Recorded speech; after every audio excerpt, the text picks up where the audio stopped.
the Expandable Card Part 2, the desktop build. Here are the components that I've used to build this, and I'm going to use my reference, and I'm also going to show you what I do with a spacer component. Sometimes I use it as a design element. You can see that it's pure white. I'm going to show more properties, and my color is shades \0. To copy that style, I'm going to hit Option Command C. Then I'm going to go to my spacer component and I'm going to hit Option Command V. What you might have noticed down here, I'm going to undo it so you can see, it already has a style applied to it. Then when copy and pasted with Option Command C and then pasted with Option Command V, it wiped out the stroke and it completely copied the style from the spacer over here to the spacer over here, eliminating what was previously on that. And I'm gonna do the same thing with this image. So Option Command C, Option Command V. Once again, stroke goes away and only the fill remains. And it even adopted the height. I'm just gonna go ahead and drag that into here because this is where the component set is going to live. And I'm gonna drag this out as well. And I'm gonna start with building in AutoLayout. Once again, we're going to be cycling through these first 4 steps, and so I want to make sure to name my layers. The other thing that I'm going to do is I'm going to be putting them in a component set soon, so I want to think of what I have. I'm going to write true because I want this to be a desktop or mobile Boolean operation, and I also want another Boolean operation that's going to represent expand or collapse, and that's why I'm naming it like that. I'm going to grab this piece, copy and paste it in there. We are looking good so far. The other thing about AutoLayout, this is a best practice, it's kind of a rule that I always just generally use, is your parent is always going to be set to fixed, and unless it's like a button or something, your children are generally going to be set to fill.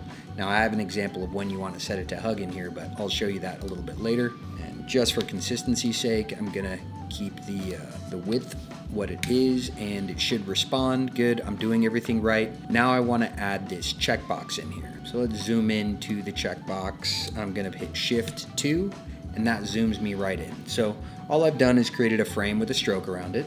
I'm gonna zoom out a little bit. You can see I have an icon from Font Awesome, and you can also see the displaced padding. So there's 4 pixels on top, 3 pixels on the bottom. It's a little bit off. What I'd like to do to keep the style of the icon and not have to worry about the asymmetrical padding is I'll take a piece of text. The only difference between this one and the other piece of text is the cap height here is set to baseline. I can undo it, it doesn't matter, because I'm going to be turning this into an outline. When I turn it into an outline, I'm gonna press Shift Command O. Now it's an outline, and to get these 2 pieces, I'm gonna double click, I'm gonna use my pen tool, I'm gonna hold Option, and now I can get rid of all the anchor points that I don't want. And that will leave me with the same style that I had on the icon. Of course, you're gonna wanna do this vertically as well, but since I've already done that, I don't need to do it again. Also, if you look over on my left, we're still doing our best to name the layers what they should be named. I'm gonna place these 2 layers inside of here, and I'm gonna put them into a component set just like I have here. The only difference is this is set to 0 rotation, 100% visibility, 0 rotation, 100% visibility. Over here, I have 90%, 100, and I have 0% visibility and 0% rotation. Why do I have this set to 0? Because the vertical line is not the exact same as the horizontal line, and I didn't want to have any inconsistency. Gonna zoom out again. This leaves me with this instance right here. So I have a toggle because I put a variant property here, which gives me this, which we'll be using to make this piece of the card. And let's continue on with this piece of the card.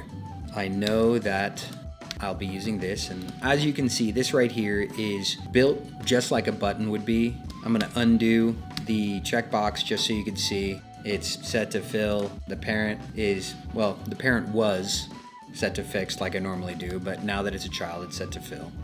Let's see how this is set up initially. It's an auto layout with a text layer that's set to fill.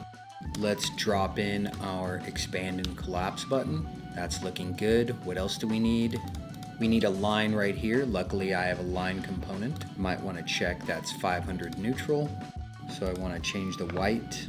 Well, let's copy and paste it first. All right, we need to move that to the left. We need to set the line to fill. And here's an example of when we want something set to hug. I want this to be based on the copy, so that's why I'm setting it to hug instead of fill. Let's set the line color to neutral 500. Get rid of that. I'm gonna go up to my neutrals, select 500. And this looks like it's 2 pixels tall. Punch that in there. I don't need any padding on the outside. We're looking good. Now we're gonna drop in the body. Press the down key. Looks like, yep, we want another line here. There we are. Let's check out the line over here. So it's set to absolute position. That's not a problem. And the color is that neutral 500 again. So we're gonna grab this line and we're gonna paste it into the body right there.